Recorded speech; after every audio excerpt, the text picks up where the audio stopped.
서울 변두리에 있는 작은 시장의 한 식당. 비가 오는 저녁이었다. 봉선 식당이라는 간판 아래로 여러 사람들이 우산을 접고 들어갔다. 물기를 털어내며 그들은 따뜻한 식당 안으로 들어섰다. 식당 주인 김봉선 여사는 계산대에서 성의 없는 표정으로 돈을 세고 있었다. 주윤아는 테이블을 닦고 있었다. 작은 체구의 25살인 그녀는 2년 전부터 이 식당에서 일했다. 대학을 중퇴하고 가족을 부양하기 위해 여러 아르바이트를 전전했던 그녀에게 봉선식당은 그나마 안정적인 일자리였다. 비록 김봉선의 까칠한 성격과 인색함은 견디기 힘들었지만 그녀는 참고 일했다. 문이 열리는 소리에 주윤아는 고개를 들었다. 문 앞에 한 노인이 서 있었다. 흰 머리카락, 주름진 얼굴, 낡은 옷차림. 그는 비에 젖은 채 식당 앞에 서서 망설이는 듯했다. 그의 눈빛에는 굶주림과 절망이 함께 있었다. 무엇을 도와드릴까요? 주윤아가 다가가서 물었다. 노인은 쑥스러운 듯 주머니를 뒤적거렸다. 몇 개의 동전이 그의 손바닥에 나왔다. 밥 한 그릇 얼마인가요? 주윤아는 메뉴판을 가리켰다. 가장 싼 된장찌개 정식도 7,000원이었다. 노인의 손에 있는 돈은 기껏해야 3,000원 정도로 보였다. 노인의 얼굴이 어두워졌다. 죄송합니다. 충분하지 않네요. 그 순간 주윤아는 결심했다. 오늘 저희 식당에서 특별 이벤트로 첫 손님에게 무료 식사를 드리고 있어요. 들어오세요, 할아버지. 노인의 눈이 놀라움으로 커졌다. 정말요? 네, 앉으세요. 주윤아는 그를 창가 자리로 안내했다. 물론 그런 이벤트는 없었다. 그녀는 자신의 월급에서 그 돈을 내기로 마음먹었다. 노인이 자리에 앉자마자 주윤아는 부엌으로 가서 된장찌개와 밥, 반찬을 차려왔다. 드세요, 할아버지. 맛있게 드세요. 노인은 감사의 눈빛으로 주윤아를 바라보았다. 정말 고맙소. 이런 친절을 오래 받아보지 못했어. 주윤아는 미소 지었다. 그녀의 소액 월급에서 한 끼 식사값을 내는 것은 큰 손실이었지만 노인의 감사한 눈빛이 그것보다 더 가치 있게 느껴졌다. 그러나 그 평화로운 순간은 오래가지 않았다. 주윤아, 뭐 하는 거야? 날카로운 목소리가 식당을 가로질렀다. 김봉선이 화난 표정으로 다가왔다. 누가 허락했어? 공짜로 음식을 주게? 주윤아는 고개를 숙였다. 죄송해요, 사장님. 제가 계산할게요. 내 월급으로? 그런 소리 하지 마. 이 사람 당장 내보내. 노인은 당혹스러운 표정으로 자리에서 일어섰다. 죄송합니다. 제가 나가겠습니다. 아니에요, 할아버지. 주윤아가 말했다. 드시고 가세요. 말 대답하지 마. 김봉선이 소리쳤다. 그녀는 노인의 테이블로 가서 식사를 치웠다. 우리 식당은 자선단체가 아니야. 나가. 노인은 말없이 고개를 숙이고 자리에서 일어났다. 다른 손님들은 불편한 표정으로 고개를 돌렸다. 아무도 개입하지 않았다. 주윤아는 노인을 향해 사과의 눈빛을 보냈다. 노인은 슬픈 미소를 지으며 고개를 저었다. 괜찮아요, 아가씨. 당신의 친절함은 잊지 않을게요. 그리고 노인은 비가 내리는 밤으로 다시 사라졌다. 김봉선은 주윤아에게 돌아섰다. 오늘 일은 끝이야. 더 이상 여기서 일하지 마. 주윤아는 충격에 빠졌다. 사장님, 제발요. 제가 그 식사비 내겠습니다. 돈 문제가 아니야. 네가 내 권위를 무시했어. 당장 나가. 주윤아는 눈물을 참으며 앞치마를 벗었다. 그녀에게 이 일자리는 생계였다. 하지만 그녀는 후회하지 않았다. 노인에게 친절을 베푼 것은 옳은 일이었다. 비가 더 세차게 내리는 밤거리로 나온 주윤아. 그녀는 우산도 없이 비를 맞으며 걸었다. 어디로 가야 할지, 무엇을 해야 할지 막막했다. 그녀는 시장 입구의 작은 포장마차 아래로 발걸음을 옮겼다. 포장마차 주인 할머니는 주윤아를 알아보고 걱정스러운 표정으로 물었다. 아이고, 윤아야, 무슨 일이야? 이렇게 비를 맞고. 주윤아는 억지로 미소 지었다. 괜찮아요, 할머니. 그냥 일이 좀. 들었어. 봉선이가 너를 내쫓았다면서? 그 독한 여자. 할머니는 한숨을 쉬며 어묵 한 그릇을 내밀었다. 먹어, 몸 데워야지. 주윤아는 감사의 어묵을 받았다. 고맙습니다, 할머니. 세상에 이런 일이 어디 있니? 선한 일 했다고 쫓겨나다니. 할머니는 고개를 저었다. 하지만 윤아야, 너무 걱정 마. 좋은 일은 반드시 좋은 결과를 가져오는 법이야. 주윤아는 그 말을 듣고 싶었지만 현실은 냉혹했다. 서울에서 일자리를 구하는 것은 쉽지 않았고 김봉선은 시장 내 다른 가게들에도 영향력이 있었다. 그때 시장 입구에 검은 고급차 몇 대가 멈춰섰다.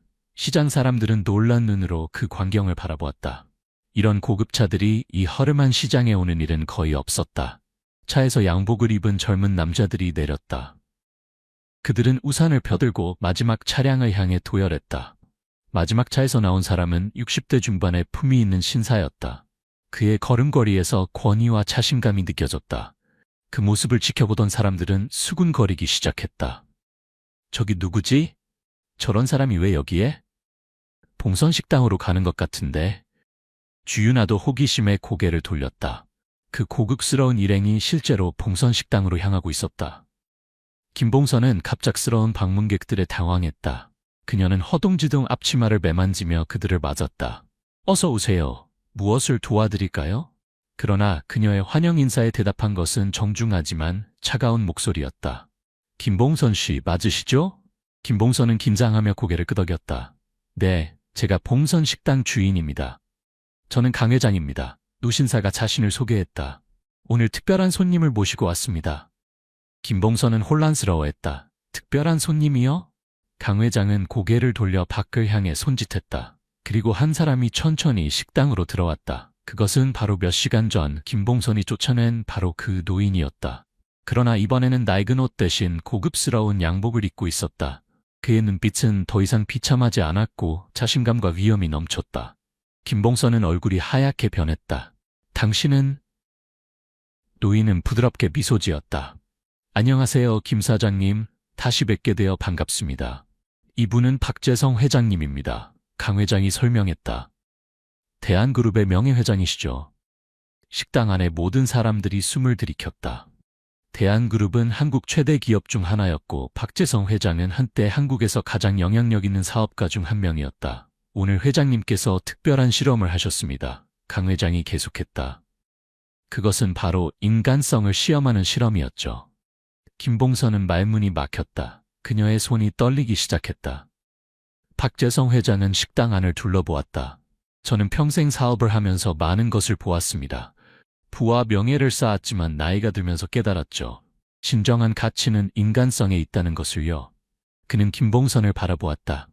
오늘 저는 평범한 노인으로 변장하고 이 식당에 왔습니다. 제가 원한 것은 단지 한 끼 식사였죠. 하지만 당신은 저를 인간으로 대하지 않았습니다. 김봉선은 변명하려 했다.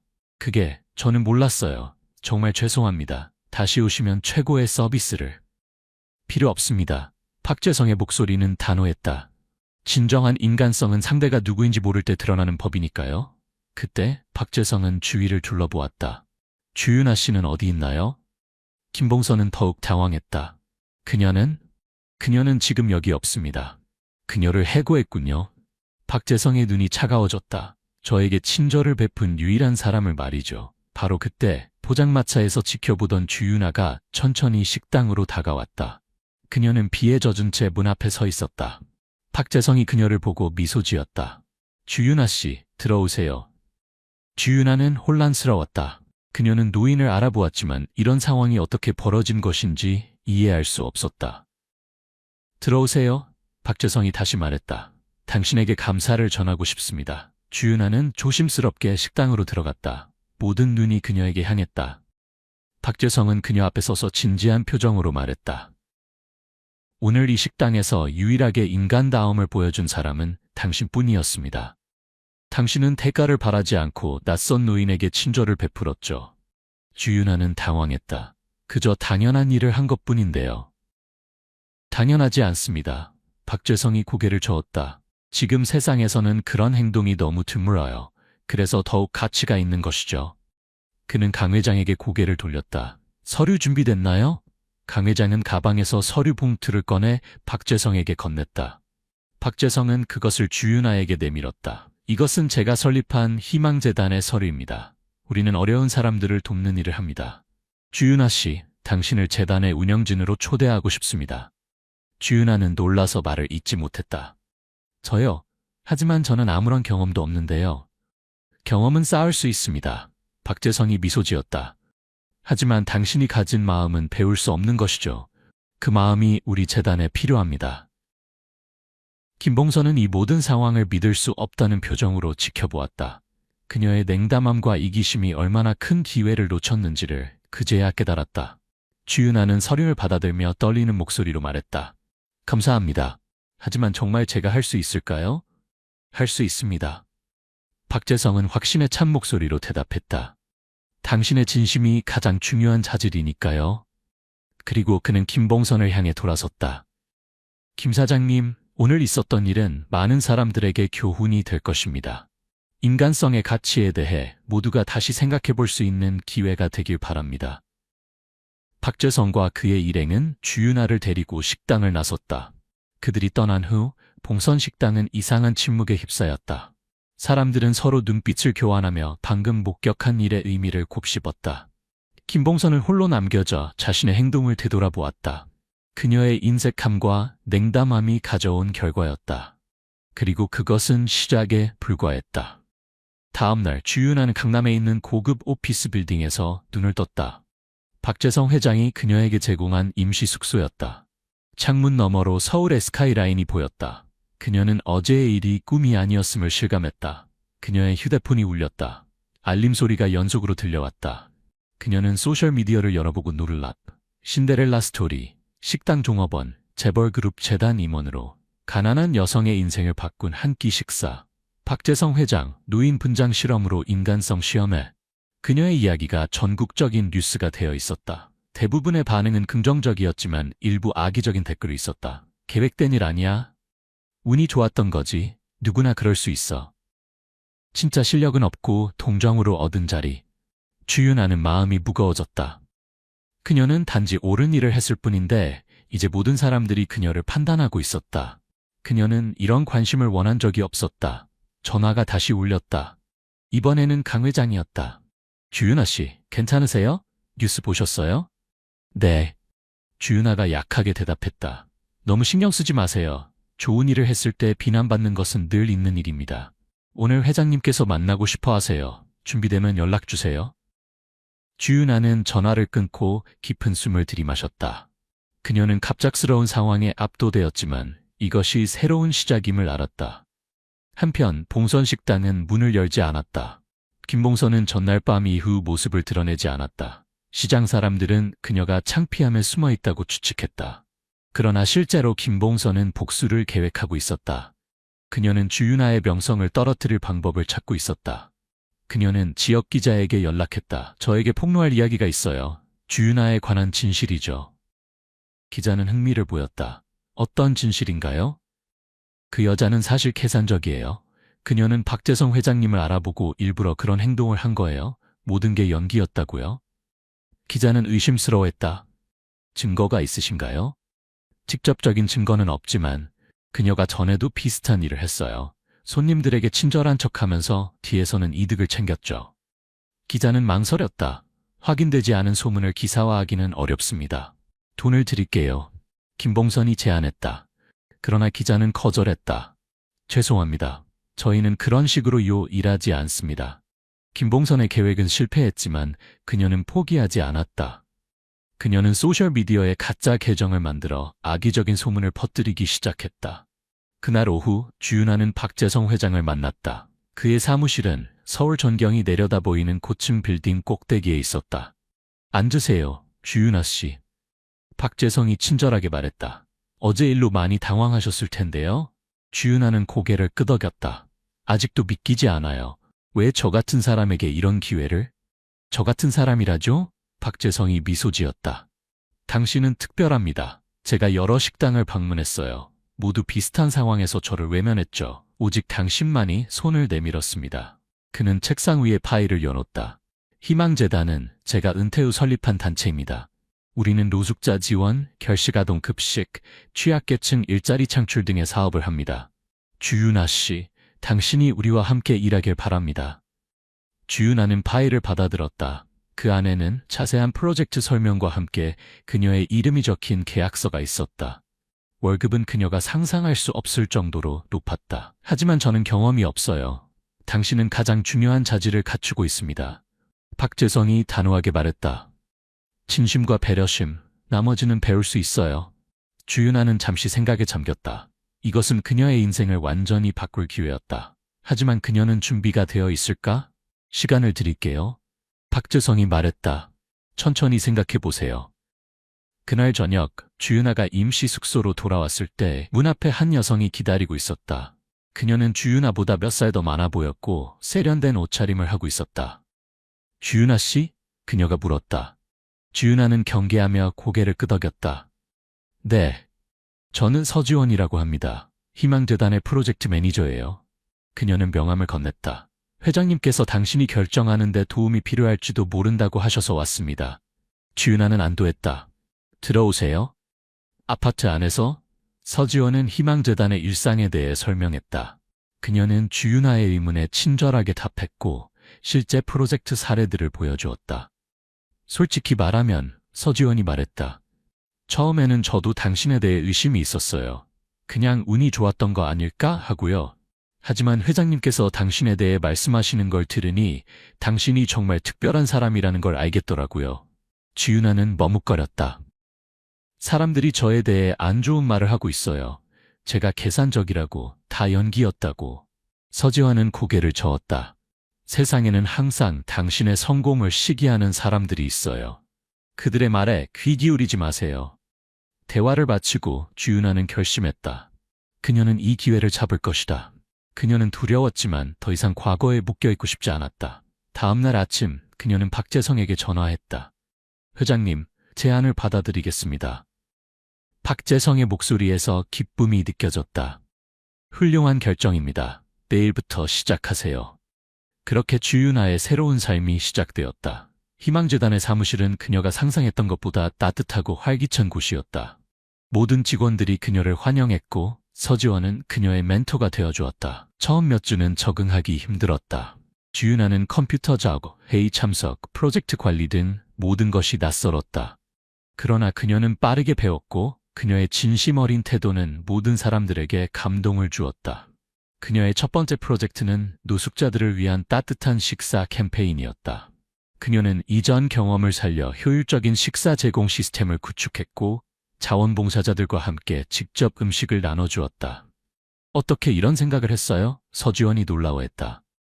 우리는 몇 년 동안 이 프로젝트를 운영했지만 당신의 아이디어로 2배나 많은 사람들에게 식사를 제공할 수 있게 됐어요. 주윤아는 미소 지었다. 식당에서 일하면서 배운 거예요. 모든 경험은 어딘가에 쓸모가 있나 봐요. 그녀의 성공 스토리는 미디어의 관심을 더욱 끌었다. 한 끼 식사로 인생이 바뀐 여성, 이제는 수천 명에게 식사를 제공하다. 같은 헤드라인이 신문을 장식했다. 하지만 모든 것이 순탄한 것은 아니었다. 김봉선이 퍼뜨린 악의적인 소문은 계속 확산되었고 일부 사람들은 주윤아의 진정성에 의문을 제기했다. 특히 경쟁재단들은 그녀의 경험 부족을 비판했다. 어느 날 주윤아는 중요한 기부자들 앞에서 프레젠테이션을 해야 했다. 그녀는 밤새 준비했지만 긴장으로 손이 떨렸다. 괜찮아요? 서지원이 물었다. 주윤아는 고개를 저었다. 못할 것 같아요. 저는 이런 거 해본 적이 없어요. 다들 저를 판단할 거예요. 윤아 씨, 서지원이 그녀의 손을 잡았다. 당신이 여기 있는 이유를 기억해요. 당신의 진심이 가장 중요합니다. 주윤아는 깊게 숨을 들이마시고 회의실로 들어갔다. 그녀는 화려한 말투나 전문 용어를 사용하지 않았다. 대신 그녀는 자신의 경험과 진심을 담아 이야기했다. 저는 불과 몇 개월 전까지 식당에서 일했습니다. 매일 고민했던 것은 월세를 낼 수 있을지, 오늘 끼니를 어떻게 해결할지였죠. 많은 분들이 저와 같은 상황에 있습니다. 그들에게 필요한 것은 단지 한 끼 식사가 아니라 희망입니다. 누군가 그들을 인간으로 대해주는 것, 그것이 변화의 시작입니다. 프레젠테이션이 끝나고 기부자들은 기립박수를 보냈다. 그들은 주윤아의 진정성에 감동받았고 그날 재단은 역대 최대 금액의 기부금을 모았다. 박재성 회장은 크게 만족했다. 내가 틀리지 않았군요. 당신은 정말 특별한 사람입니다. 주윤아의 성공이 계속되면서 김봉선은 더욱 분노했다. 그녀의 식당은 사람들이 외면하기 시작했고 경제적 어려움에 처했다. 그녀는 마지막 수단으로 언론사에 접촉했다. 주윤아는 사기꾼입니다. 그녀는 박재성 회장님을 속였어요. 저에게 증거가 있습니다. 그러나 그녀의 증거는 조작된 것이었고 언론사는 이를 간파했다. 대신 그들은 김봉선의 악의적인 행동에 대한 기사를 실었다. 실패한 식당 주인, 성공한 전 직원에 대한 허위 비방 시도.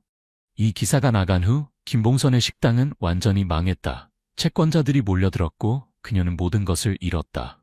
한편 주윤아는 재단 일을 통해 자신의 고향 마을을 방문하게 되었다. 그곳에서 그녀는 오래전 그녀에게 친절했던 할머니를 다시 만났다. 아이고 윤아야, TV에서 봤다. 네가 대단한 사람이 됐구나. 주윤아는 할머니를 꼭 안았다. 할머니 덕분이에요. 제가 가장 어려울 때 도와주셨잖아요. 그녀는 할머니의 작은 포장마차를 새 가게로 바꿔주는 프로젝트를 시작했다. 이것은 단지 한 사람을 돕는 일이었지만 주윤아에게는 가장 의미 있는 일이었다. 몇 달 후 주윤아는 한 편지를 받았다. 발신인은 없었지만 편지는 어딘가 익숙했다. 주윤아 씨에게 당신은 저를 기억하지 못할 수도 있습니다. 저는 당신이 식당에서 일할 때 가끔 찾아오던 손님이었습니다. 당신은 항상 친절했고 때로는 제가 돈이 족할 때 몰래 음식을 더 주곤 했죠. 그때 저는 심각한 우울증을 앓고 있었습니다. 삶의 의미를 찾지 못했고 매일이 고통이었습니다. 하지만 당신의 작은 친절이 저에게 희망을 주었습니다. 오늘 저는 대학 교수가 되었습니다. 제 학생들에게 항상 말합니다. 작은 친절이 누군가의 인생을 바꿀 수 있다고요. 감사합니다, 주윤아 씨. 당신은 제 인생을 바꾸었습니다.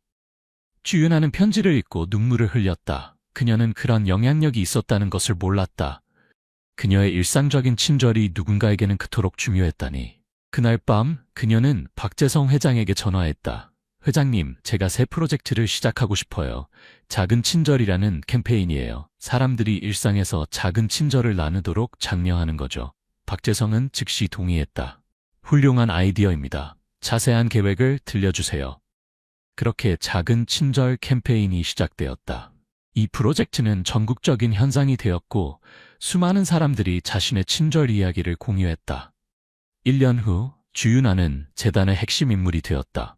그녀의 프로젝트들은 큰 성공을 거뒀고 그녀의 진정성은 많은 사람들에게 영감을 주었다.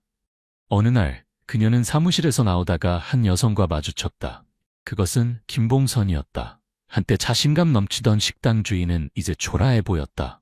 그녀의 표정에는 후회와 부끄러움이 가득했다. 지윤아, 김봉선이 조심스럽게 말했다. 잠깐 이야기할 수 있을까? 주윤아는 잠시 망설였지만 고개를 끄덕였다. 그들은 근처 카페에 앉았다. 미안해. 김봉선이 먼저 입을 열었다. 내가 한 모든 일에 대해 너를 해고한 것, 소문을 퍼뜨린 것, 모든 것이. 주윤아는 그녀를 바라보았다. 그녀의 눈에는 분노 대신 이해가 있었다. 괜찮아요. 사장님께서 저를 내쫓지 않았다면 저는 지금 여기 없었을 거예요. 김봉선은 눈물을 참으며 말했다. 나는 모든 것을 잃었어.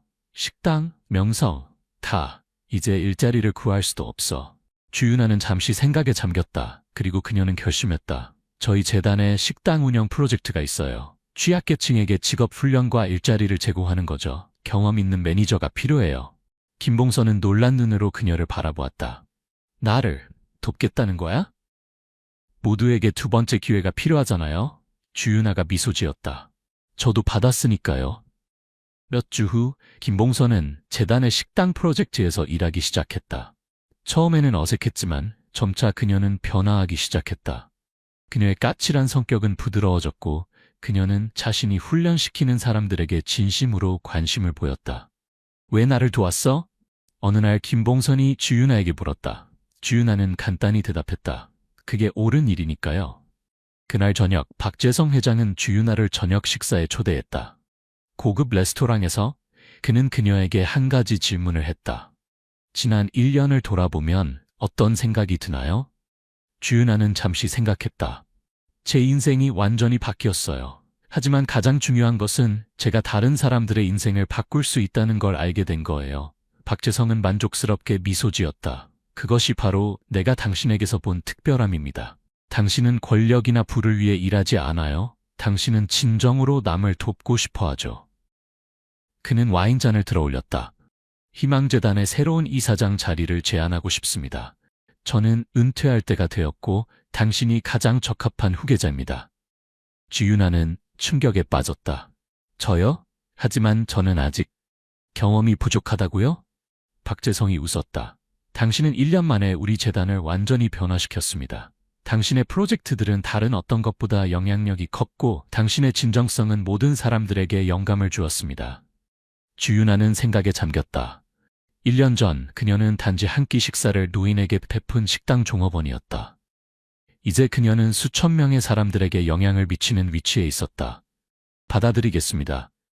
그녀가 마침내 대답했다. 박재성은 기쁨에 찬 표정으로 고개를 끄덕였다. 내가 노인으로 변장했던 그날 내 실험은 인간성을 시험하는 것이었습니다.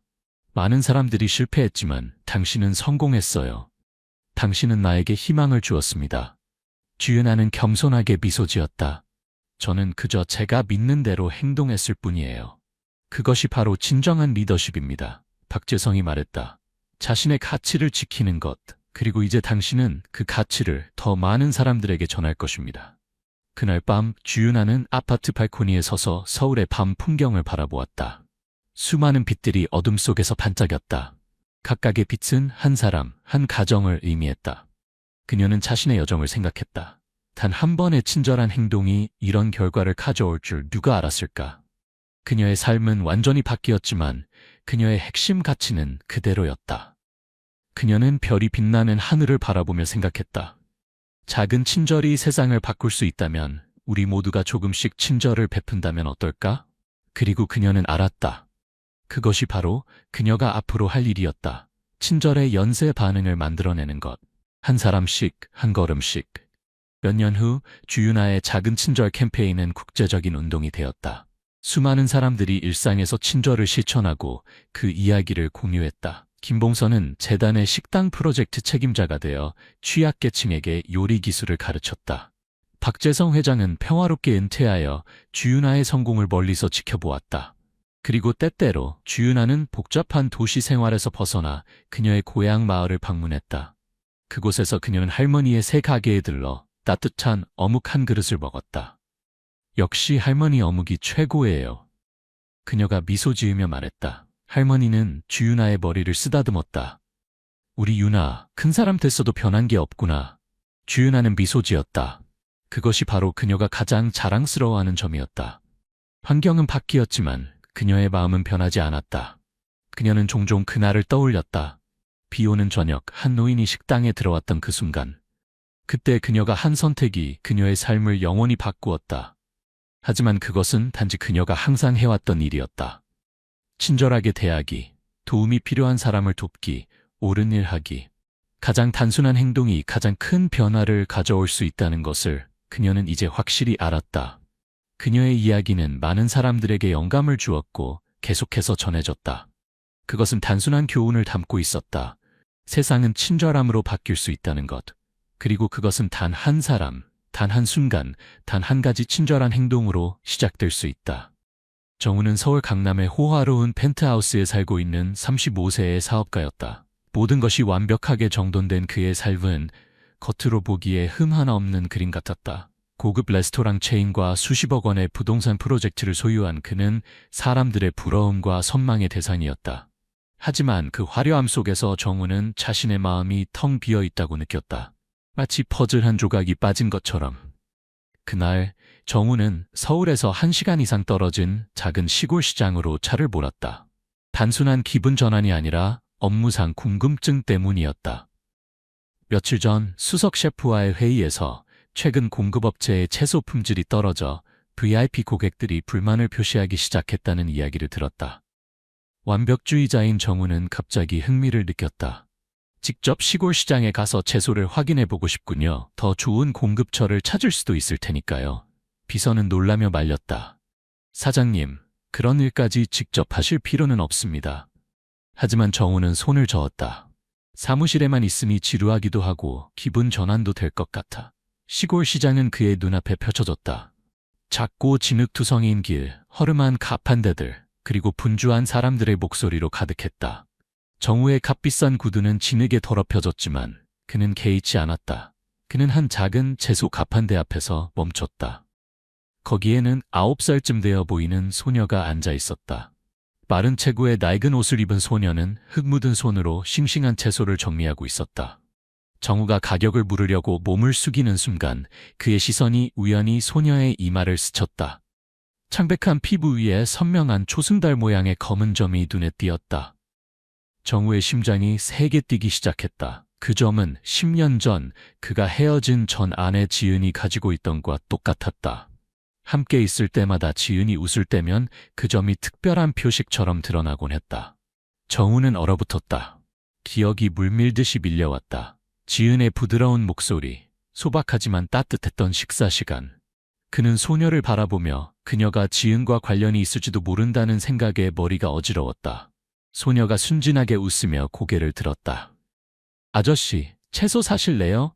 우리 채소는 정말 신선해요. 농약도 안 썼어요.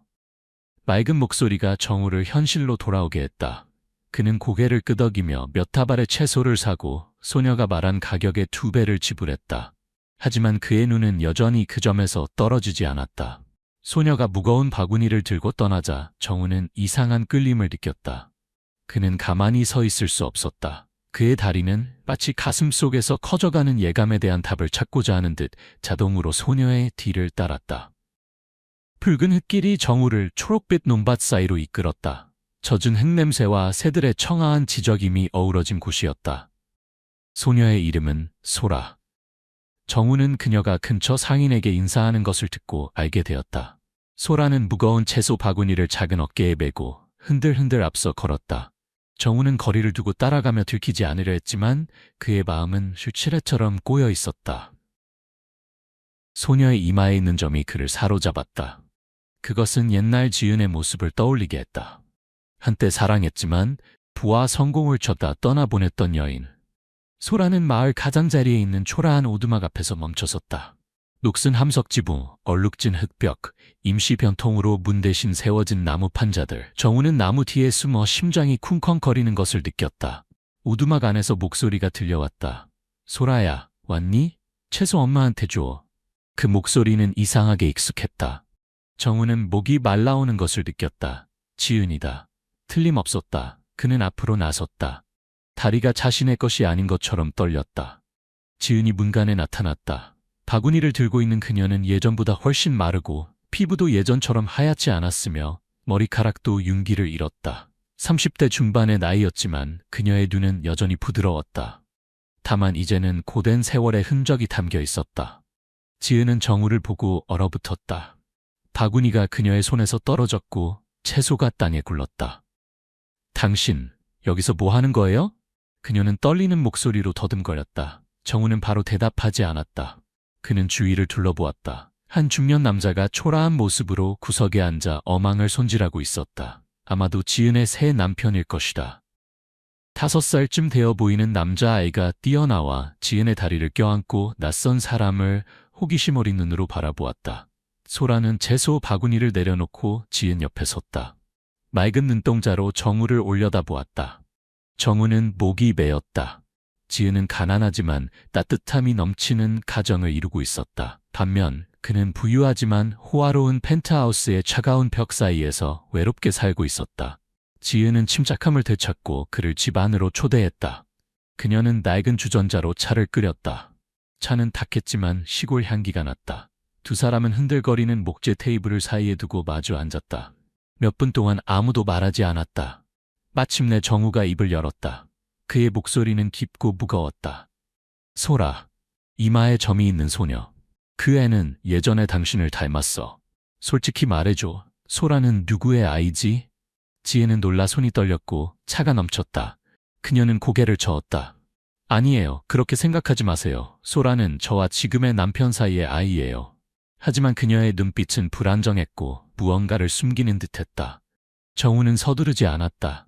그는 자신의 이야기를 천천히 그러나 감정을 담아 들려주었다. 지난 10년간 나는 부유하게 살았지만 아이 하나 없이 지냈어. 지금의 아내는 나를 이해하지 못해. 돈도 있고 집도 있고 차도 있지만 매일 밤 텅 빈 느낌이야. 오늘 소라를 보고 그 점을 보니 당신이 떠올랐어. 지은은 침묵했다. 그녀의 눈이 붉어졌다. 당신은 더 높이 날기 위해 나를 떠났어요. 이제 당신은 모든 것을 가졌고 나에게는 이 오두막밖에 없어요. 하지만 후회하지 않아요. 내게는 가족이 있으니까요. 정우는 지은의 가족을 바라보았다. 조용히 어망을 손질하는 남편, 마당에서 주운 자갈로 무심하게 놀고 있는 두 아이들. 부족함 속에서도 그들은 서로를 가졌고 작은 오두막에는 웃음소리가 가득했다. 그는 자신의 삶을 생각했다. 화려한 파티들, 비싼 여행, 아름답고 영리하지만 한 번도 그에게 슬픔을 느끼는지 물어본 적 없는 아내와 함께한 시간들. 정우는 갑자기 눈이 따가워짐을 느꼈다. 후회 때문이 아니라 스스로의 공허함을 깨달았기 때문이었다. 지은은 자신의 삶에 대해 담담하게 그러나 인내심을 가지고 이야기했다. 이혼 후에 고향으로 돌아와 그를 만났어요. 그녀는 성실한 어부인 남편을 가리켰다. 우리는 결혼해서 소라를 낳고 그 다음에 지훈이를 낳았죠. 삶이 힘들어요. 쌀을 살 돈도 부족한 날이 있지만 그는 매일 밤 아이들에게 이야기를 들려주고 자장가를 불러줘요. 그것으로 충분해요. 정우는 가슴이 조여오는 것을 느꼈다. 그는 지은과 함께했던 시절을 기억했다. 그녀도 힘든 하루 일과 후에 그에게 자장가를 불러주곤 했다. 이제 그에겐 고급 사운드 시스템에서 나오는 클래식 음악뿐이었고 그것은 그의 영혼을 달래주지 못했다. 정우는 소라의 점에 대해 물었다. 최대한 침착하게 목소리를 유지하려 노력했다. 그 점은 우연의 일치일 수 없어. 지은아, 나에게 진실을 말해줘. 지은은 슬프게 웃었다. 세상에는 이상한 일이 많아요. 너무 깊게 생각하지 마세요. 하지만 정우는 믿지 않았다. 이혼하기 전 지은이 임신 중이었던 것을 분명히 기억했다. 그녀는 건강 문제로 아이를 잃었다고 했지만 오늘 그녀의 눈빛은 그에게 의심을 불러일으켰다. 그날 밤 정우는 바로 서울로 돌아가지 않았다. 그는 마을 근처에 작은 방을 하나 빌렸다. 딱딱한 침대에 누워 지은 소라 그리고 그들의 가족 이미지가 머릿속에서 맴돌았다. 그는 아내 민지에게 전화를 걸었다. 지친 목소리로 말했다. 나 시골에 며칠 더 있을 거야. 처리할 일이 있어. 민지는 전화 너머로 비웃었다. 또 이상한 짓을 하는 거예요? 회사에서 당신을 필요로 해요. 사업을 소홀히 한다는 소리 듣지 마세요. 정우는 대답하지 않고 전화를 끊었다. 그는 민지가 이해하지 못한다는 것을 알았고 아마 결코 이해하지 못할 것이다. 다음 날 아침 정우는 지은의 오두막으로 돌아갔다. 그는 두 아이를 위한 과일, 우유, 과자와 약간의 현금을 가져왔다. 지은은 거부했다. 그러지 마세요. 우리는 그런 거 필요 없어요. 그러나 그녀의 남편 철수가 뜻밖에도 말했다. 그의 도움을 받아 지은아. 그의 마음이 선하니 거절하는 것도 좋지 않아. 정우는 놀라서 철수를 바라보았다. 이 남자는 마르고 햇볕에 그을렸지만 그의 눈빛은 진실했다. 그는 질투하거나 의심하지 않았다. 단지 아내와 아이들을 위한 좋은 것을 원했다. 정우는 그들과 더 오래 머물렀다. 그는 소라에게 물었다. 네가 가장 좋아하는 것은 뭐니? 소녀는 웃었다. 학교에 가는 거요. 하지만 학교가 멀어서 비 오는 날엔 가지 못해요. 정우는 가슴이 아팠다. 그는 서울의 아이들이 부모의 고급차로 등하교하는 것을 생각했다. 반면 소라는 진흙투성이 길을 몇 킬로미터나 걸어야 했다. 그는 철수에게 물었다. 어부일로 생계를 유지하기에 충분한가요? 철수는 고개를 끄덕였다. 하루하루 살아가기엔 충분해요.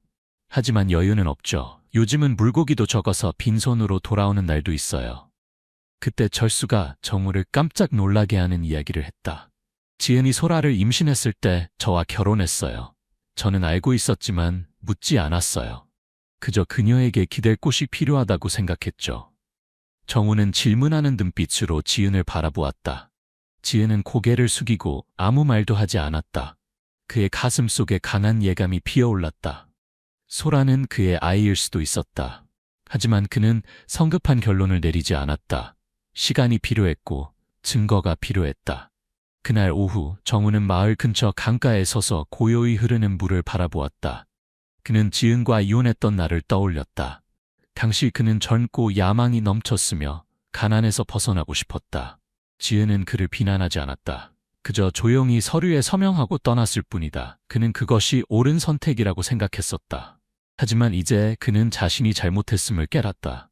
부는 행복을 가져다 주지 않았다. 단지 외로움만 남겼을 뿐이다. 정우는 마을에 며칠 더 머물기로 결심했다. 그는 근처에 작은 집을 빌리고 지은에게 말했다. 당신의 가정을 망치고 싶지 않아. 하지만 소라에 대한 진실을 알고 싶고 가능하다면 도움을 주고 싶어. 지은은 고개를 저었다. 돌아가세요. 모든 걸 복잡하게 만들지 마세요. 하지만 그녀의 눈빛은 다른 말을 하고 있었다. 간청하는 듯 두려워하는 듯한 눈빛이었다. 그날 밤 큰 비가 마을을 적셨다. 정우는 빌린 집에서 물 떨어지는 소리를 들으며 잠들지 못했다. 그는 소라와 그의 점 그리고 그가 놓쳐버린 세월에 대해 생각했다. 다음 날 아침 그는 소라가 다니는 마을 학교를 찾아갔다. 낡은 건물에 구멍난 지붕, 삐걱거리는 책상과 의자들. 그는 소라의 선생님을 만나 소녀에 대해 물었다. 선생님은 소라가 매우 똑똑하지만 가난 때문에 종종 학교를 빠지고 어머니를 도와 채소를 판다고 말했다. 정우는 오두막으로 돌아와 결정을 내렸다. 첫째, 그는 마을에서 학교까지 작은 길을 만들어 소라와 다른 아이들이 비가 와도 학교에 갈 수 있게 하겠다고 했다. 그는 지은에게 이것은 자선이 아니라 그가 세상에 빚진 것을 갚는 일부라고 말했다. 지은은 반대하지 않았지만 그녀의 눈빛은 여전히 의심으로 가득했다.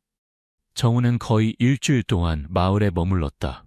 그는 지은의 오두막에서 멀지 않은 작은 집을 빌려 매일 흙길을 따라 걸으며 소라가 동생과 놀고 있는 모습을 지켜보았다. 그는 지은에게 진실을 말하라고 강요하지 않았지만 마음속으로는 소라의 이마에 있는 점, 그가 묻어두려 했던 기억의 표식에 대해 생각하지 않을 수 없었다. 그는 답이 필요했다. 단지 예감을 확인하기 위해서가 아니라 자신과 마주하기 위해서였다. 비가 가볍게 내리는 어느 오후, 정우는 지은의 오두막을 찾아갔다. 그는 쌀 한 포대와 아이들을 위한 장난감을 가져왔다. 지은은 마지못해 그를 맞이했지만 철수는 친절했다. 들어오세요. 이런 비에 밖에 서 있다간 젖을 거예요. 정우는 낡은 나무 의자에 앉아 소라가 동생 지은과 몇 개의 자갈을 가지고 노는 모습을 지켜보았다. 그는 무심코 물었다. 소라는 몇 살이지? 지은이 빠르게 대답했다. 9살이요. 당신이 떠난 해에 태어났어요. 정우는 움찔했다. 그가 떠난 해, 즉 그가 지은과 이혼한 지 10년 이상이 지났지만 소라는 겨우 9살이었다. 그는 질문하는 눈빛으로 지은을 바라보았지만 그녀는 돌아서서 부엌에 밥솥과 씨름하는 척했다. 그날 밤 정우는 잠을 이루지 못했다. 그는 이혼 전의 기억을 더듬었다. 지은은 임신 중이었지만 아이를 잃었다고 했다. 당시 그는 그녀를 믿었다. 부와 성공을 잡기 위해 모든 유대를 끊고 싶었기 때문이다. 하지만 이제 모든 것이 맞아떨어지지 않았다. 그는 증거를 찾기로 결심했다. 다음 날 아침 그는 마을에서 수십 년간 살아온 시할머니라는 잡화점 주인을 찾아갔다. 시할머니는 그를 보고 이를 드러내며 웃었다. 서울에서 오신 분이 왜 여기 계속 머무시나요? 정우는 직접적으로 물었다. 지은 씨네 소라에 대해 아시는 게 있나요? 시할머니는 망설이다가 이야기했다. 지은이 임신한 채 마을에 왔을 때 모두가 궁금해했지만 감히 묻지 못했다고 했다. 그녀는 몇 달 동안 혼자 살다가 소라를 낳았고 철수가 나중에 그녀와 결혼하여 소라를 자신의 아이로 받아들였다. 하지만 출산 직후 지은이 울면서 떠난 남자에 대해 뭔가 말했던 기억이 나요. 정우는 가슴이 조여오는 것을 느끼며 시할머니에게 감사를 표하고 떠났다. 머릿속이 혼란스러웠다. 정우는 소문에 의존하고 싶지 않았다. 그는 명확한 증거가 필요했다. 그는 서울에 있는 의사 친구에게 연락하여 비밀리에 DNA 검사를 주선해달라고 부탁했다. 그는 소라가 의자에서 잠든 사이 몇 가닥의 머리카락을 가져갔고 자신의 머리카락 샘플과 함께 검사를 의뢰했다. 결과를 기다리는 동안 그는 불안과 희망이 뒤섞인 나날을 보냈다. 그는 자신이 무엇을 바라는지 알 수 없었다. 소라가 그의 딸이기를? 아니기를? 죄책감 없이 떠날 수 있기를? 결과는 폭우가 내리는 아침에 도착했다. 정우는 떨리는 손으로 봉투를 열었다. 글자가 선명하게 보였다. 부자 관계 확률 99.9%. 그는 의자에 주저앉았다. 눈물이 흘렀다. 소라는 그의 딸이었다. 지은은 10년 동안 그에게 비밀을 지키며 혼자 아이를 키우다가 철수가 아버지 역할을 하게 했다. 정우는 분노와 고통, 연민이 뒤섞인 감정을 느꼈다. 그는 지은이 왜 그렇게 했는지 이해할 수 없었지만 그녀와 마주해야 한다는 것을 알았다. 정우는 그날 오후 바로 오두막을 찾아갔다. 지은은 지훈의 옷을 기우고 있었고 소라는 옆에서 낡은 책을 읽고 있었다. 철수는 물고기를 잡으러 나가 아직 돌아오지 않았다. 정우는 검사 결과를 테이블 위에 올려놓았다. 목소리가 떨렸다. 설명해줘, 지은아. 소라는 내 딸이지, 그렇지? 지은은 종이를 보더니 얼굴이 창백해졌다. 그녀는 떨리며 눈물을 흘렸다. 어떻게 이럴 수 있어요? 정우는 낮게 말했다. 진실이 필요했어. 10년 동안 날 속이고 후회 속에 살게 했어. 내가 모르는 사이에. 지혜는 울음을 터뜨렸다. 그녀는 끊어지는 목소리로 말했다. 당신이 날 떠날 때 임신 3개월이었어요. 말하려고 했지만 당신은 구속받기 싫다고 했어요. 당신이 의무감 때문에 남았다가 나중에 괴로워할까봐 두려웠어요. 고향으로 돌아와 소라를 낳고 혼자 키우려고 했어요. 철수 씨는 모든 걸 알고도 저와 결혼했어요. 소라를 자기 딸로 받아들였죠. 당신이 돌아와 우리 삶을 망치길 원하지 않았어요. 정우는 지은의 말을 듣고 가슴이 찢어지는 듯한 고통을 느꼈다. 그는 지은 앞에 무릎을 꿇었다. 내가 잘못했어. 네가 얼마나 고통받았는지 몰랐어. 하지만 이제 알게 됐어. 소라를 더 이상 외면할 수 없어. 그때 예상치 못한 사건이 발생했다. 정우의 아내 민지가 갑자기 마을에 나타났다. 그녀는 고급차를 몰고 오두막 앞에 멈춰 세웠다. 진흙이 묻은 하이힐을 신고 내렸다. 정우는 깜짝 놀랐다. 여기서 뭐 하는 거야? 민지는 차갑게 대답했다. 일주일 내내 실종됐잖아요. 집에도 안 오고 회의에도 참석하지 않고 회사가 엉망이에요. 자기가 누군지 마음대로 행동해도 된다고 생각하나요? 그녀는 지은과 소라를 보고 비웃었다. 이게 이유군요. 전 아내와 사생아? 지은은 고개를 숙이고 아무 말도 하지 않았다. 정우는 민지를 밖으로 끌고 나갔다. 목소리에 날이 섰다. 그렇게 말하지 마. 이건 내 일이야. 하지만 민지는 멈추지 않았다. 그녀는 소리쳤다. 이 시골 구석 때문에 저를 버리려고요? 제가 어떻게 당신의 경력을 쌓도록 도왔는지 잊었나요? 정우는 침묵했다. 그는 민지가 어느 정도 옳다는 것을 알았다. 그녀는 영리한 여자로 사업에서 그를 많이 도왔다. 하지만 그는 또한 그들 사이에 사랑이 없고 단지 차가운 협력 관계일 뿐이라는 것도 알았다. 민지는 떠나며 경고했다. 그들을 선택하면 모든 것을 잃을 거예요. 당신이 회사를 망치도록 내버려 두지 않을 거예요. 정우는 비 속에 서서 마음이 혼란스러웠다. 그는 경력을 잃고 싶지 않았지만 이제 막 찾은 딸인 소라에게서 등을 돌릴 수도 없었다. 그날 밤 철수는 고기잡이에서 돌아왔다. 흠뻑 젖고 지쳐 보였다. 그는 오두막의 무거운 분위기를 느끼고 지은에게 물었다. 무슨 일이야? 지은은 울며 모든 것을 털어놓았다. 철수는 말없이 듣고는 구석에 앉았다. 정우는 철수가 화를 낼까 걱정했다. 그러나 놀랍게도 철수는 그를 바라보며 차분한 목소리로 말했다. 소라가 내 친딸이 아니란 걸 오래전부터 알고 있었어요. 하지만 내 딸처럼 사랑했죠. 당신이 그 아이의 아버지니 방해하지 않을게요. 다만 지은과 아이들이 더 상처받지 않기를 바랄 뿐이에요. 정우는 철수의 너그러움에 놀랐다. 그는 자문했다. 내가 그 입장이었다면 그렇게 할 수 있었을까? 철수는 계속했다. 하지만 소라를 데려가려 한다면 동의할 수 없어요. 9회 동안 그 아이는 저를 아버지라고 불렀어요. 아이가 상처받는 걸 원치 않아요. 정우는 고개를 끄덕였다. 양육권을 요구하지 않을게요. 단지 보상하고 싶을 뿐이에요. 철수는 쓸쓸하게 웃었다. 그럼 좋겠네요. 하지만 지은이 모든 걸 말하지 않았다는 걸 알아야 해요. 지은은 철수의 말을 듣고 떨며 정우를 바라보았다. 그녀는 낡은 나무 상자에서 구겨진 편지를 꺼내 그에게 건넸다. 읽어보세요. 정우는 떨리는 손으로 편지를 펼쳤다. 편지는 10년 전 지은이 소라를 막 낳았을 때 쓴 것이었다.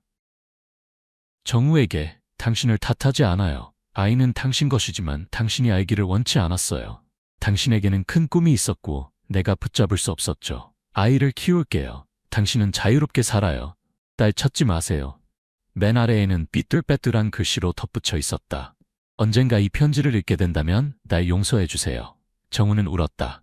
지은이 이렇게까지 희생했다는 것을 몰랐다. 그는 지은을 껴안고 속삭였다. 네가 이럴 자격은 없었어. 네 가족을 망치지 않을게. 하지만 소라를 위해, 너를 위해, 그리고 나 자신을 위해 여기 있을 거야. 지혜는 그를 밀어냈다. 돌아가요. 상황을 더 복잡하게 만들지 마세요. 하지만 정우는 고개를 저었다. 이미 결정을 내렸다. 지은의 편지를 읽은 후 정우는 오두막 처마 아래 서 있었다. 비는 여전히 그의 어깨를 적셨다. 구겨진 편지는 이제 그의 손에서 단순한 설명이 아닌 그의 자존심에 깊이 박힌 칼이 되었다. 지혜는 그가 자유롭게 살 수 있도록 모든 것을 희생했다. 반면 그는 10년 동안 돈과 명예만을 줬다가 공허함 외에는 아무것도 얻지 못했다. 그는 지은을 바라보며 목이 쉰 목소리로 물었다. 왜 말하지 않았어? 한 번이라도 말했다면 내가 머물렀을지도 몰라. 지은은 그녀의 눈물이 비와 섞였다.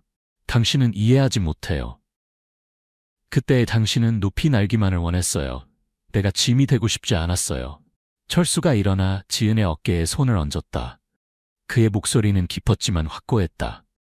더 이상 울지 마. 과거의 일이야. 그가 여기 있으니 원하는 대로 하게 해. 정우는 철수를 바라보며 존경심과 부끄러움이 밀려왔다.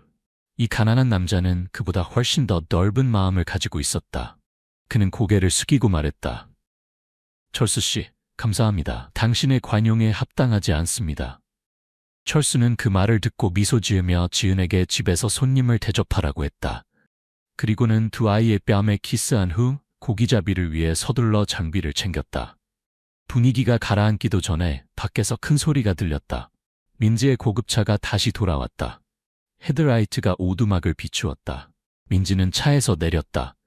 이전과 달리 차분함을 잃은 모습이었다. 그녀는 비 속에서 소리쳤다. 정우, 당장 돌아와요. 회사가 위기예요. 당신이 없는 동안 큰 투자자가 자금을 회수했어요. 모든 걸 망치고 싶은 거예요? 정우는 그녀를 마주하러 나갔다. 진정해. 시간이 필요해. 민지는 비웃었다. 전 배우자와 행복한 가족 놀이할 시간 허락하지 않을 거예요. 지혜는 그 말을 듣고 소라와 지훈을 안으로 데려갔다. 아이들이 이것을 보는 것을 원치 않았다. 철수는 가만히 서 있었다. 그의 눈빛은 평온했지만 경계하는 모습이었다. 민지는 정우를 가리키며 말했다. 선택하세요.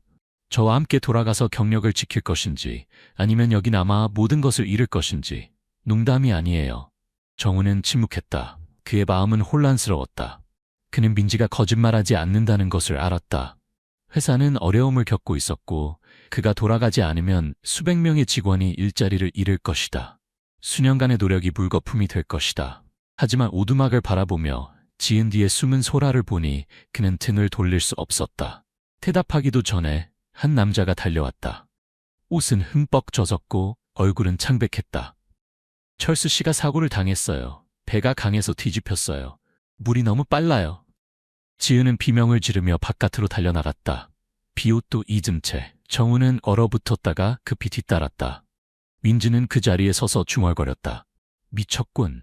하지만 떠나지는 않았다. 온 마을 사람들이 강가로 몰려들었다. 그곳에서는 급류가 작은 배의 잔해를 휩쓸고 있었다. 철수는 몇몇 사람들에 의해 강가로 끌려왔다. 의식이 없었고 몸은 차가웠다. 지은은 그를 붙잡고 흐느꼈다. 여보, 깨어나요? 소라와 지우는 옆에 서서 떨며 무슨 일이 일어나고 있는지 이해하지 못했다. 정우는 무릎을 꿇고 철수의 호흡을 확인했다. 약했지만 아직 살아있었다. 그는 구급차, 빨리 일하고 외쳤다. 하지만 마을 사람들은 고개를 저었다. 진료소가 너무 멀어요. 비 때문에 길이 진흙투성이라 차가 들어올 수 없어요. 정우는 민지를 바라보았다. 간청하는 눈빛이었다. 내 차로 그를 병원에 데려가자. 민지는 눈살을 찌푸렸다. 제 차는 구급차가 아니에요.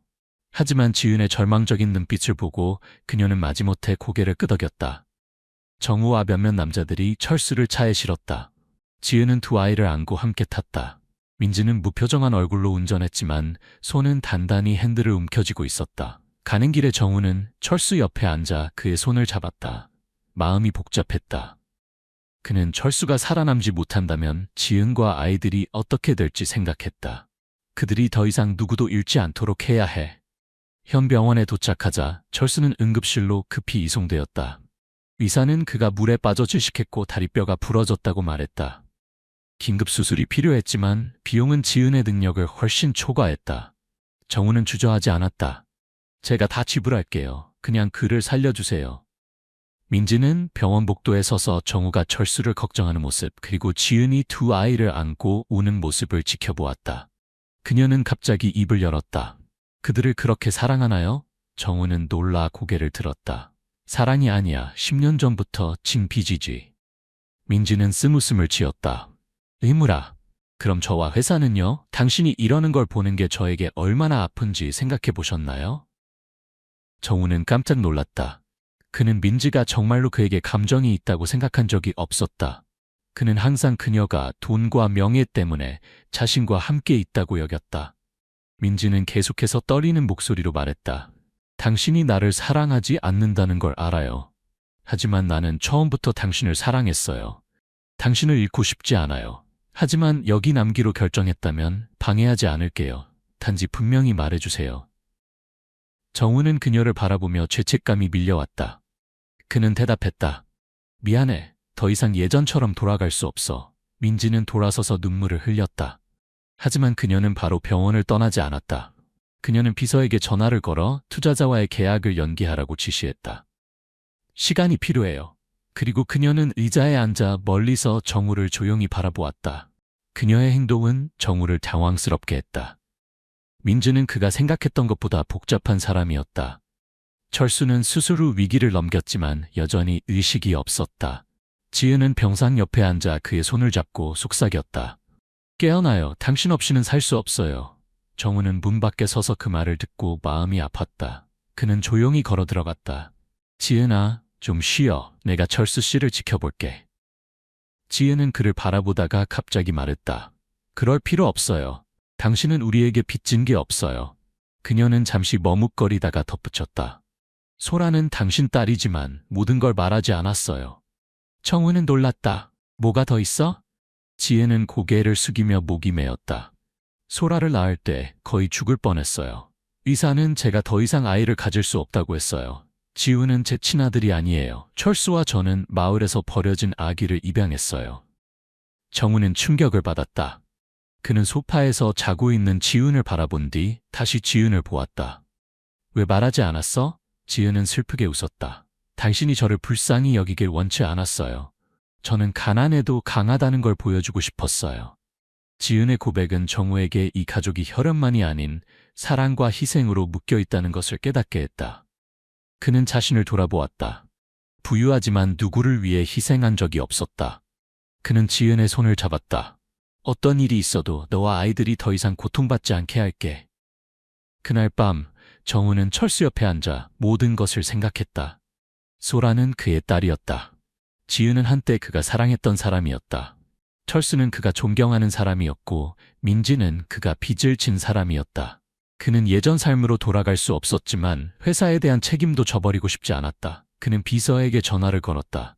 내 회사 지분 50%를 매각해. 그 돈으로 회사를 구하고 일부는 이 마을의 가족들을 위해 보내. 비서는 놀랐다. 사장님, 제정신이세요? 정우는 대답했다. 아니, 지금이 가장 또렷해. 다음 날 아침 철수가 깨어났다. 그는 약하게 정우를 바라보며 말했다. 고마워요. 정우는 미소 지었다. 제가 감사해야 할 사람은 당신입니다. 그는 지은에게 돌아섰다. 마을에 남을 거예요. 당신들 근처에 작은 집을 지을 거예요.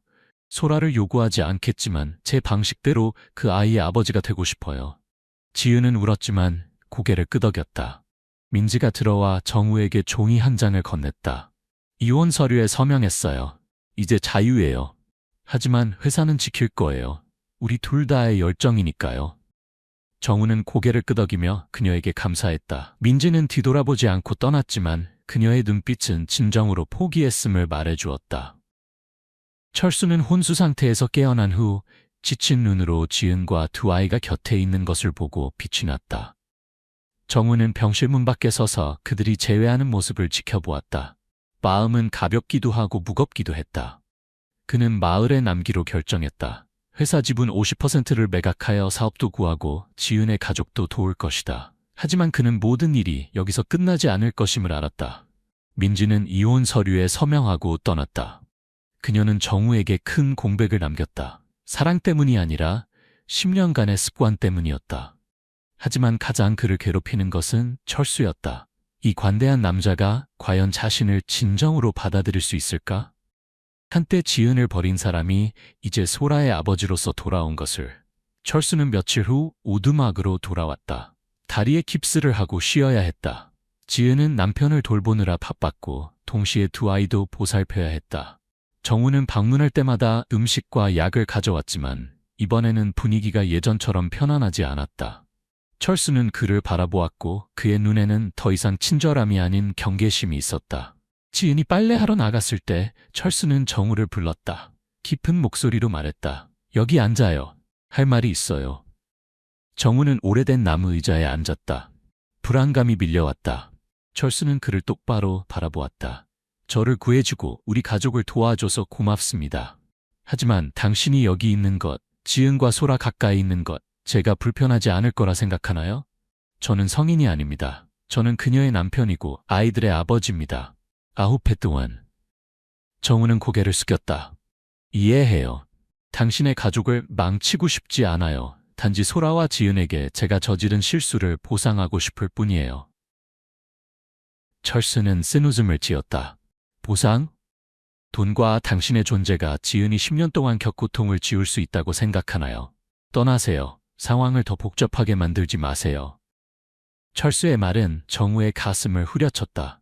그는 자신의 희생이 쉽게 받아들여질 것이라고 생각한 것이 너무 순진했음을 깨달았다. 그는 일어나 떠나려고 했다. 그때 지은이 들어와 대화의 마지막 부분을 들었다.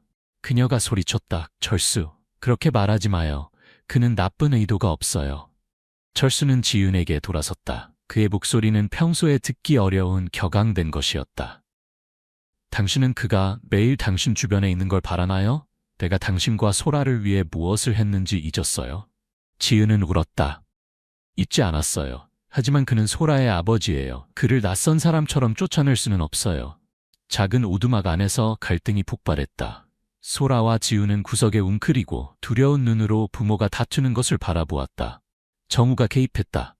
그만해요. 내 때문에 당신들이 다투는 것을 원치 않아요. 내가 떠날게요. 그는 비를 맞으며 밖으로 나갔다.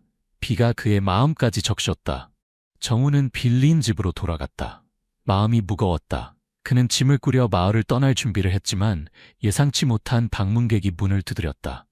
잡화점 주인인 시할머니였다. 그녀는 작은 나무 상자를 들고 들어와 속삭였다. 서둘러 떠나지 마세요.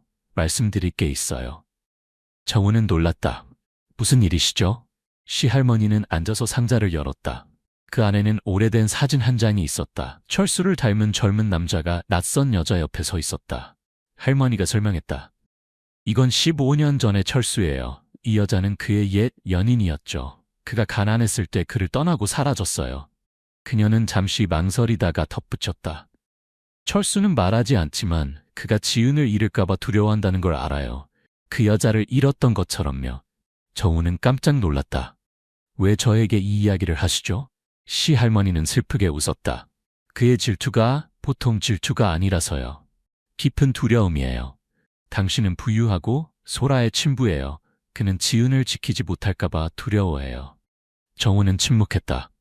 그는 철수의 반대가 단순히 자존심 때문이 아니라 아직 아물지 않은 오래된 상처 때문임을 깨달았다. 그는 자신이 남아있을 권리가 있는지, 자신의 존재가 다른 사람에게 상처를 주는데도 그럴 권리가 있는지 자문했다. 다음날 아침, 정우가 짐을 싸는 동안 소라가 달려왔다. 그녀의 눈은 울음으로 붉었다. 그녀는 그의 손을 잡아 끌었다. 아저씨, 가지 마세요. 부모님이 더 이상 싸우지 않았으면 좋겠어요. 정우는 무릎을 꿇고 소라를 안았다. 아저씨도 그러고 싶지 않아. 하지만 내 아버지가 내가 여기 있는 걸 원치 않아. 소라는 울었다. 아저씨가 제 진짜 아버지란 거 알아요. 엄마가 말해줬어요. 아저씨를 잃고 싶지 않지만 아버지가 슬퍼하는 것도 싫어요. 소라의 말에 정우는 목이 베었다. 9살 소녀가 이토록 이해심이 깊다니 놀라웠다. 그는 물었다. 내가 어떻게 했으면 좋겠니? 소라는 망설이다가 말했다. 여기 남아주세요. 하지만 부모님이 싸우게 하지 마세요. 저는 온 가족이 행복했으면 좋겠어요. 정우는 소라를 꼭 안았다. 그의 마음에 새로운 결심이 생겼다. 그는 떠날 수 없었지만 철수와 지은 사이를 불화하게 할 수도 없었다. 다른 방법을 찾아야 했다. 정우는 오두막으로 돌아가 철수를 만났다. 그는 직접적으로 말했다. 떠나지 않겠습니다. 하지만 당신의 가정에 끼어들지도 않겠습니다. 마을에 살면서 평범한 주민처럼 일하고 당신이 허락할 때만 소라에게 가까이 하겠습니다. 저는 당신을 존중합니다. 철수는 그를 바라보았다. 눈빛은 여전히 차가웠지만 반대하지는 않았다. 지은은 옆에 서서 안도의 한숨을 내쉬었지만 공기는 여전히 팽팽했다. 상황이 안정되기도 전에 새로운 위기가 닥쳤다. 민지가 다시 마을에 나타났다. 하지만 이번에는 정우를 데려가기 위해서가 아니었다. 그녀는 돈 가방과 서류 묶음을 가져왔다. 차분한 목소리로 말했다. 회사에서 제 지분 30%를 팔아 투자자들 빚을 갚았어요. 이건 남은 돈이에요. 원하는 대로 쓰세요. 제가 이기적이라고 생각하지 않기를 바랍니다. 정우는 충격을 받았다. 왜 이러는 거야? 민지는 대답했다. 당신에게 돈만 중요한 게 아니란 걸 보여주고 싶었어요. 당신을 놓아줬지만 잘 살기를 바라요. 민지의 행동은 정우를 놀라게 했다. 그는 그녀가 생각했던 것처럼 냉정하지 않다는 것을 깨달았다. 그는 돈 가방을 받아들고 말했다. 고마워. 이걸 마을과 소라를 위해 쓸게. 민지는 고개를 끄덕이고 떠났다. 이번에는 돌아오지 않을 것이다. 정우는 그녀를 바라보며 감사와 아쉬움이 뒤섞인 감정을 느꼈다. 민지는 황혼이 물드는 마을을 떠났다. 그녀의 고급차는 진흙투성이 길을 지나갔다. 그녀는 혼자 운전했고 손은 단단히 핸들을 쥐었지만 생각은 멀리 떠돌았다. 그녀는 정우와 10년의 세월을 생각했다.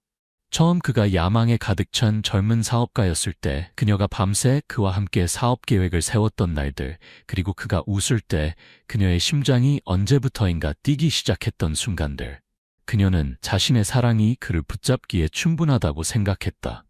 하지만 오늘 그가 마을에 남기로 결정하고 지은과 소라 곁에 있기로 한 것을 보고 그녀는 자신이 졌음을 깨달았다. 지은에게 진 것이 아니라 정우의 마음속 공허함에 졌다. 그 공허함을 그녀는 채울 수 없었다. 비가 다시 내리기 시작했다. 무거운 빗방울이 차 유리에 부딪혔다. 민지는 와이퍼를 켰지만 시야는 여전히 흐릿했다. 비 때문만이 아니라 눈물 때문이기도 했다. 그녀는 중얼거렸다. 왜 정우야? 내가 뭘 잘못했지? 순간적인 주의력 분산으로 그녀는 앞에 그 커브를 보지 못했다. 차는 비탈길을 내려가 커다란 나무에 부딪혔다. 유리가 깨지고 금속이 충돌하는 소리가 비 속에 울렸다. 그리고 모든 것이 조용해졌다. 민지는 움직이지 않았다. 그녀의 눈은 감겨 있었고 얼굴은 마치 무거운 짐을 내려놓은 것처럼 평화로웠다. 사고 소식은 정우에게 다음날 아침 전해졌다. 그는 가벼운 비유의 햇살 아래 빌린 집의 지붕을 수리하고 있었다. 한 마을 주민이 숨을 헐떡이며 달려왔다. 정우 씨, 서울에서 전화가 왔어요. 당신의 전 아내가 사고로 돌아가셨대요. 정우는 얼어붙었다. 손에 든 망치가 땅에 떨어졌다. 그는 더듬거렸다. 뭐라고? 민지 씨가 돌아가셨대요. 불가능해? 그 남자는 고개를 끄덕였다. 바로 사고 현장으로 오라고 했어요. 여기서 20km 떨어진 도로에서요. 정우는 마을을 뛰쳐나와 주민에게 빌린 오래된 오토바이를 타고 진흙투성이 길을 미친 듯이 달렸다. 그의 머릿속은 혼란스러웠다. 민지의 마지막 말이 메아리쳤다.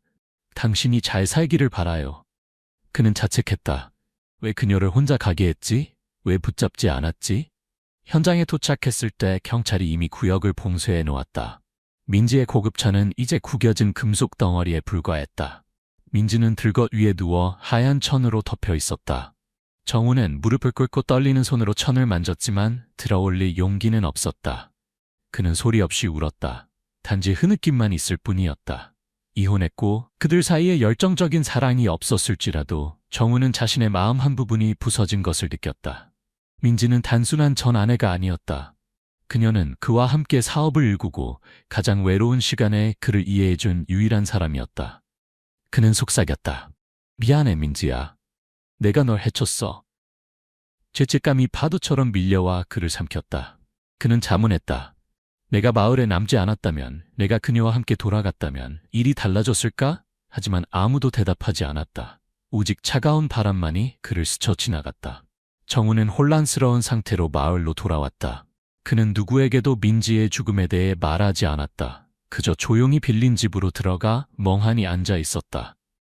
그는 소라, 지은, 철수, 그리고 민지를 생각했다. 그는 자신의 존재가 너무 많은 고통을 가져왔다는 것을 깨달았다. 지은과 철수는 불화했고 민지는 영원히 떠났다. 그는 스스로에게 말했다. 여기 더 이상 있을 수 없어. 난 자격이 없어. 정우는 회사 지분을 팔아 얻은 모든 남은 돈, 상당한 액수를 가져왔다. 그는 원래 이 돈을 마을을 개발하는 데 쓰고 소라 명의로 은행 계좌를 개설할 계획이었다. 그는 떨리는 손으로 편지를 썼다. 지은, 철수, 그리고 소라에게 제가 저지른 잘못을 어떻게 갚아야 할지 모르겠습니다. 보상하러 왔지만 오히려 고통만 가져왔습니다. 민지는 저 때문에, 제 이기심 때문에 떠났습니다. 더 이상 여러분과 마주할 수 없습니다. 철수 씨와도 소라와도 한때 제가 사랑했던 사람의 피가 묻은 손으로는 이 돈은 제가 소라에게 남길 수 있는 전부입니다.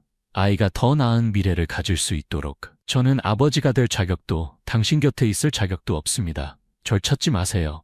제가 나타나기 전처럼 행복하게 사세요. 진심으로 사과드립니다. 정우드림. 그는 편지를 테이블 위에 놓고 빌린 집의 문을 잠근 뒤 밤중에 떠났다. 아무도 그가 가는 것을 보지 못했다. 그가 빌린 오토바이는 다음날 아침 강가에서 발견되었지만 정우는 마을의 짙은 안개 속으로 사라진 것처럼 보이지 않았다. 다음날 아침 지은은 정우에게 아침을 가져다 줄 생각으로 그의 빌린 집을 찾았다. 하지만 그녀는 반쯤 열린 문과 테이블 위에 편지만을 발견했다. 그녀는 편지를 읽고 눈물을 주체할 수 없었다. 서둘러 오두막으로 돌아가 철수에게 편지를 건넸다. 철수는 편지를 다 읽은 후 떨리는 손으로 붉어진 눈으로 지은을 껴안았다. 미안해 여보. 내가 질투했어. 당신을 잃을까봐 두려웠어. 하지만 그가 이렇게 떠나길 원한 건 아니었어. 지은은 해느꼈다. 저도 그가 떠나길 원하지 않았어요. 그는 단지 잘못을 바로잡으려 했을 뿐인데 어쩌다 이렇게 됐죠? 소라는 부모의 대화를 듣고 강가로 달려갔다. 오토바이가 발견된 곳으로 그녀는 외쳤다. 아버지, 돌아와요. 하지만 오직 바람만이 대답했다. 지은과 철수는 딸을 쫓아가 그녀를 안았다. 그들은 회색 하늘 아래 서서 함께 울었다. 철수는 속삭였다. 이제부터 질투하지 않을게. 당신과 아이들을 위해, 그리고 그를 위해 잘 살 거야. 지은과 철수는 일상으로 돌아갔다. 정우가 남긴 돈은 마을에 새 학교를 짓는 데 사용되었다. 소라와 지훈이 제대로 교육받을 수 있도록 그들은 행복하게 살았지만 지은의 마음 한구석에는 항상 빈 공간이 있었다. 소라의 이마에 있는 점을 볼 때마다 그녀는 정우를 생각했다. 그가 어디에 있는지, 살아있는지, 아니면 영원히 떠난 것인지. 철수도 변했다. 더 이상 질투하지 않고 마치 정우를 그런 길로 몰았다는 죄책감의 일부를 가지고 있는 것처럼 조용해졌다. 마을은 점차 변화했지만 정우의 이야기는 미스터리로 남았다. 어떤 사람들은 그가 먼 도시에서 노숙자처럼 떠돌아다니는 것을 보았다고 했다. 다른 이들은 그가 그날 밤 강에 뛰어들어 괴로운 삶을 끝냈다고 말했다. 아무도 진실을 알지 못했다. 오직 지은이 오래된 나무 상자에 보관하고 있는 편지만이 상실과 희생을 상기시키는 증거로 남았다. 이야기는 끝났지만 완전하게 끝나지는 않았다. 듣는 이들은 자문했다. 정우는 살아있을까? 그는 찾던 평화를 찾았을까? 아니면 영원히 고통 속에 묻혀 있을까? 지은과 철수는 행복했지만 그 행복은 정우의 그림자가 어딘가에 머물러 있는 한 그들 주변을 떠도는 바람처럼 완전하지는 않았다. 마을에서는 때때로, 특히 안개 낀 아침이면 사람들이 강가에서 고독한 남자의 모습을 본다고 했다. 그는 잠시 서서 물을 바라본 뒤 안개 속으로 사라진다고 했다. 그 모습이 정우인지 아니면 단순한 마을 전설인지는 아무도 확실히 알지 못했다. 하지만 소라는 매년 생일마다 강가에 작은 종이배를 띄우며 소원을 빌었다. 아버지, 어디에 계시든 행복하세요. 언제가 돌아오실 거라는 걸 알아요. 그리고 어쩌면 어딘가에서 정우도 그녀의 소원을 듣고 있을지도 모른다.